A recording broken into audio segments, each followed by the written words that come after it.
Hi, I'm John Moses for Charlie's Cavalry, bringing you this week's Coaches Show, joined as always by Charger head coach Pete Rastamondo. So Pete, coming off a 13-10 loss at the College of William & Mary, when you look up and down the box score of this game, you don't see a whole lot of differences. Time of possession, total yards, very similar. What were some of the similarities and differences between your team and William & Mary? Well, I think we're two physical teams. I think both of us, we like to run the football and stop the run on defense, and we both try to do that. I think the difference you'll see in the box score is the turnovers. We turned it over 3 times, they turned it over once, and that turned out to be the difference in the game. Jonathan Grimes ran for 101 yards in the first half against your team, and you've always said you want to be the #1 team against the run on defense.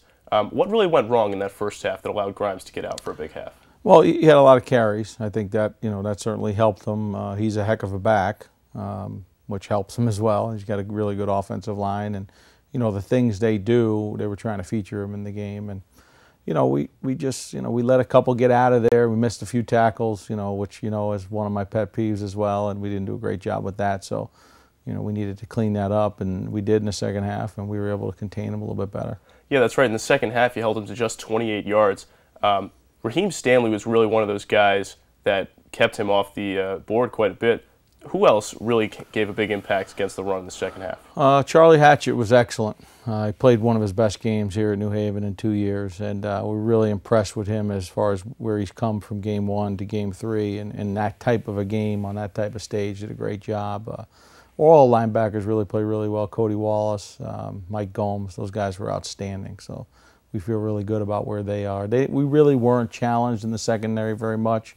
We gave up one big pass play. It was on a blown coverage where one of our guys just didn't get a check. But for the most part, I think the whole defense really played well. In the first half, at one point, you led 3-0. Came up with great field position, and you lined up for a field goal, and you ended up going for a fake. Now, this would have been a huge momentum shift for your team, going up 10-0 on the road early in the first half against an FCS team. Talk a little bit about that decision and what the momentum shift would have been like had you converted. Well, it's pedal to the metal in those games for us. We're going to try to do everything we can to win the game. And, I think kicking the field goal at that time, would have been more of a, let's just try to play not to lose rather than try to win. We knew we had the fake. It was a great throw by Bryce DeRosa or Holder, and the guy just didn't come down with the ball, Camille Ashley. So, I mean, if he comes down with it, we look like geniuses. Ryan Olszewski finishes his day 19 of 35, 213 yards, 1 touchdown and 2 interceptions. Talk a little bit about Ryan's performance against William & Mary. Well, he had moments of brilliance and, moments of just, pure confusion. They did some different things defensively in the first half that then they showed on film, and I think that caused him to maybe be a little unsure of himself. And once we got it squared away at halftime, I think he came out in the second half and really put on a great performance for us. I'd like to go back to that fourth quarter a little bit. 4 minutes to play. You're on William & Mary's 18-yard line, and Ryan Olszewski ends up throwing an interception. Tell us a little bit about that play. What was the play call like, and what went wrong on it?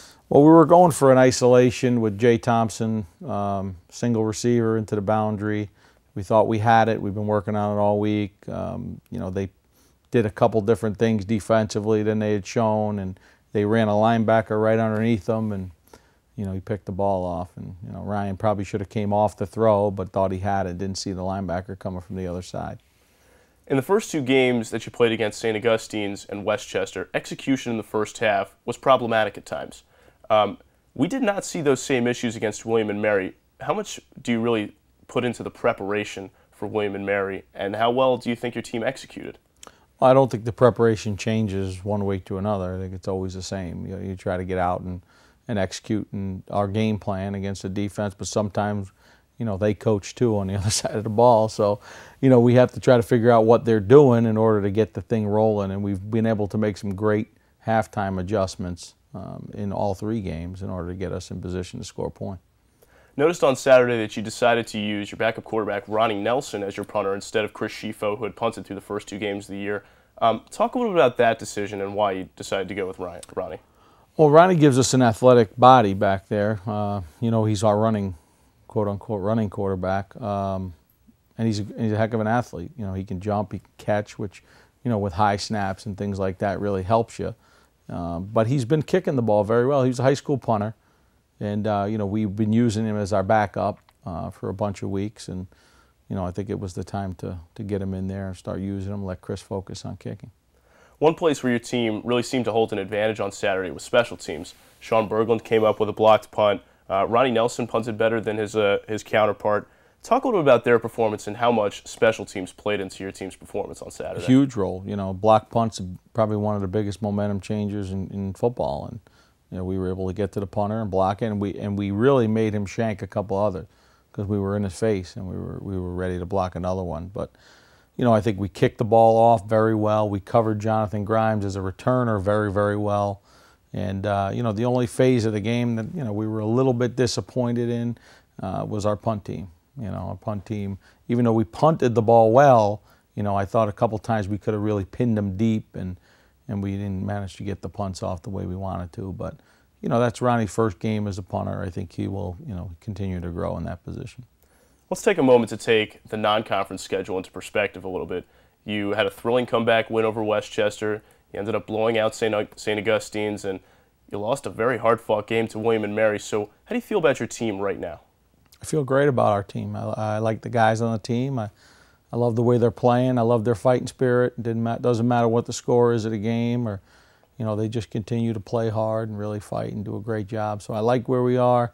We're a little disappointed that we didn't win the game Saturday. When you're in a position to win against a great team, you got to win. And we didn't do that, and we had some opportunities. But 2-1 coming out of that non-conference schedule, I think I feel pretty good about that. Do you think you really sent a message to teams around the conference with your performance against William & Mary? I mean, not really. I mean, I think we got to take it one game at a time. It doesn't really matter who you're playing and who you have played. I think, the only message is that those guys are going to play hard against, whether it's William & Mary or Pace or Stonehill, we're going to play hard. This Saturday, your team takes on Assumption College, a team that you haven't beaten the last 2 years. What has went wrong in the last 2 matchups with Assumption? Thanks for reminding me. What's gone wrong? Well, we haven't stopped them on defense, and we haven't scored enough points on offense. And our special teams hadn't been very good.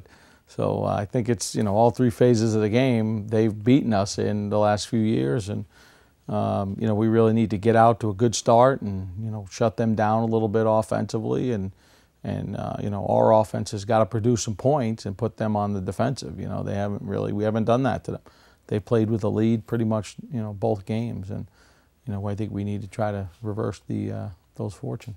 Well, I hate to remind you of it again, but last year, Yulee Gibson pretty much came out of nowhere and ran for 230 yards against your defense. How do you avoid a repeat performance like that this weekend?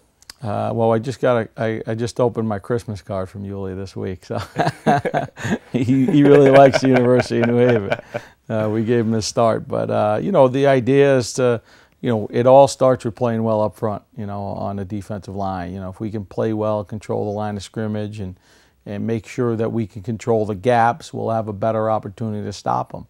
And same on the offensive side of the ball. We have to play very well up front and be able to move them off the ball and create some run game, which will help us, throwing the ball down the field later on.